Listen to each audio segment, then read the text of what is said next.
அனைவருக்கும் வணக்கம். நம்ம ஆல்ரெடி பார்த்துக்கிட்டு இருக்கிறோம் நிறைய விஷயங்கள். அதாவது குடும்ப சட்டத்தில் உள்ள சொத்துக்கள் எப்படிலாம் போகும்னு. அந்த வகையில் சீதன சொத்துக்களை பற்றி கொஞ்சம் பார்ப்போம். சீதன சொத்துக்கள்னு எடுத்துக்கிட்டோம்னா, அந்த சீதனத்தில் கொடுக்கப்பட்ட சொத்து வந்து பெண் உரிமைக்கு யார் போகும்னு நம்ம பார்த்துட்ருக்கோம்ல. அந்த வகையில் அந்த சீதன சொத்தில் வந்து 2 மெத்தட் கொடுத்துருக்காங்க. அது 2 மெத்தட் என்னன்னு பார்த்தீங்கன்னா, ஒன்று வந்து பிரிவு 15 படி வந்து அந்த சொத்தானது அந்த பெண்களுக்கு வந்து எப்படி அதுக்கப்புறம் யாருக்கு போகும் அப்படிங்கிறது அந்த பிரிவு 16 கொடுக்கப்பட்டுள்ள வழிமுறையில் போகணும் அப்படின்னு சொல்கிறாங்க. சரி, அந்த வகையில் பார்த்தா யார் யாருக்கெல்லாம் போகணும்னு பார்த்தீங்கன்னா, ஃபஸ்ட்டு மகளுக்கு அப்புறம் போகும். அதுக்கப்புறம் 2வது கணவனின் வாரிசுகளுக்கு போகும்.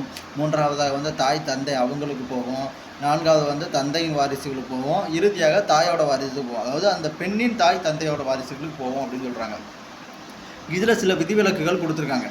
அது என்ன விதிவிலக்கு அப்படின்னு பார்த்தீங்கன்னா, பிரிவு 15 2A மற்றும் பிரிவு 15 2B அப்படின்னு 2 மெத்தட் இருக்குது. அந்த 2 மெத்தடில் வந்து உள்ளவங்களுக்கு வந்து விதிவிலக்கு கொடுத்துருக்காங்க அப்படின்னு சொல்கிறாங்க. அது விதிவிலக்கு என்னென்னு பார்த்தீங்கன்னா, பிரிவு 15A அப்படிங்கிறது என்ன சொல்லுது அப்படின்னா, அந்த பெண்ணுக்கு சீதனம் வந்து யாருக்கிட்ட இருந்து கிடைக்குன்னு பார்த்தீங்கன்னா, இப்போ உதாரணத்துக்கு அந்த பெண்ணுடைய தாய் தந்தைகிட்ட இருந்து அந்த சொத்து கிடச்சிருக்கு அப்படின்னா, அந்த தாய் தந்தையிடமிருந்து கிடைக்கும்ல அந்த சொத்து அப்படின்னா, அவங்களோட அதாவது வாரிசுகள்னு சொல்லக்கூடிய மகன் மகளோ அல்லது முன்னதாக இறந்து விட்ட மகளோ இல்லை அப்படின்னா, அந்த சொத்து ரிட்டன் யாருக்கிட்ட போகும் அப்படின்னா, அந்த பெண்ணோட தாய் தந்தைகிட்டே போயிடும். ஏன்னா யார்கிட்ட வாங்குறாங்களோ அங்கே போயிடும்.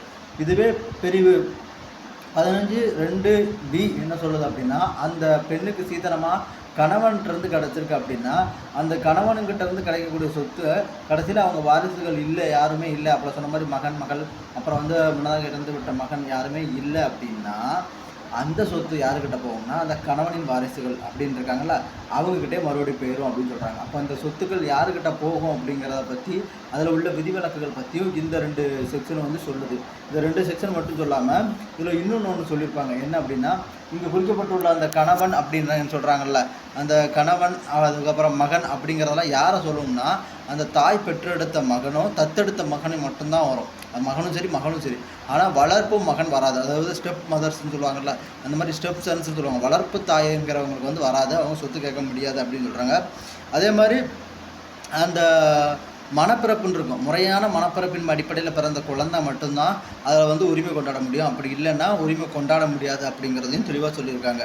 இதில் வந்து பங்கு உரிமை பெறணும் அப்படிங்கிறதுல தாய் தந்தை அப்படின்னு குறிப்பிடப்பட்டது யாரை சொல்கிறாங்க அப்படின்னா, வளர்ப்பு தாயை தவிர சொல்லுவாங்க. அப்போ வளர்க்கக்கூடிய ஒரு தாய் வந்து உண்மையிலே தாய் தந்தையராக வருவாங்களான்னு கேட்டால் வரமாட்டாங்க அப்படிங்கிறத சொல்கிறாங்க. இப்போ இது வரைக்கும் அந்த சீதனத்தில் வந்து யார் யாருக்கு சொத்து கொடுத்துருந்தா யாருக்கு ரிட்டன் போகும், தாய் தந்தையர் உறவு என்ன, மகன் யார் எல்லாம் பார்த்துட்டோம். இன்னொரு வீடியோவில் இதுக்கு அடுத்த ஒரு தகவலோடு உங்களை சந்திக்கிறேன். நன்றி, வணக்கம்.